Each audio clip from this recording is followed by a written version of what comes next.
So if you're in the Ottawa Valley, there's lots of little communities to explore, and every one of them has kind of their own hidden gems, I find. Like Calabogie has, the ski hill, and it's just very pretty up in there, especially in the fall with the trees changing and that sort of thing. Pakenham, there's the five-span bridge, and Smith Falls, Perth, and it's just very vast. So if you're driving through, there's lots of places to stop and explore, and I'm a nature lover, so overall, I just think it's pretty, and there's lots of opportunities for, growth of a person and raising your children, shops and that sort of thing in the Ottawa Valley. I'm Donna. I work for the Town of Carleton Place, and I'm a registered early childhood educator. I live in Carleton Place. It's about a 20 to 30 minute drive from the city of Ottawa, and it's on the banks of the Mississippi River.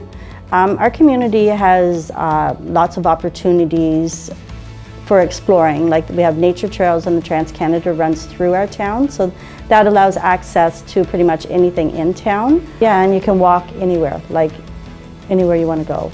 There's trails or paths or something to walk on, bike on. You can four-wheel delve in Trans-Canada, horseback riding. Pretty much anything you want to do, there's something here for everybody. Well, the pros of living in a rural community, especially like ours, is it's quieter. If you look up at night, you can actually see the stars here, where in the cities you can't. I think it's more personable as well in the smaller rural communities. You know your neighbors, so if your children are out playing on the street, especially I live in an older area, so it's less densely populated.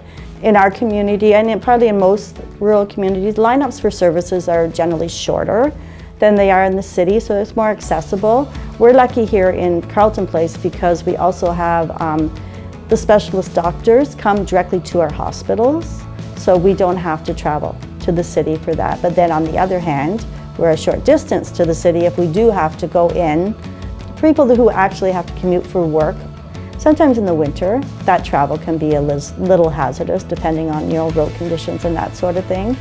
But that's just par for the course of having to travel, I guess.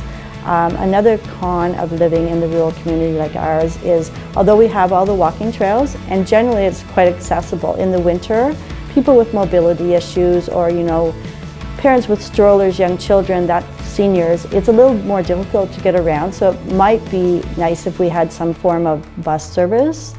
And they could take cabs, but the taxis are very expensive. So I think a bus service would be cheaper all around for them to do that. The town offers lots of opportunities, and the daycare itself offers their staff opportunities to kind of research and investigate new and different approaches to childcare. It's always fun, it's always new, it's always exciting, and sometimes it can be challenging. But overall, a day in the life of an RCE, the rewards by far outweigh anything else in the field. And at the end of the day, for me, the most important thing for an RECE is to bestow, communication. Because at the end of the day, for an RCE, that's what we do. That's the reward at the end of the day, is making sure your children are able to take care of themselves.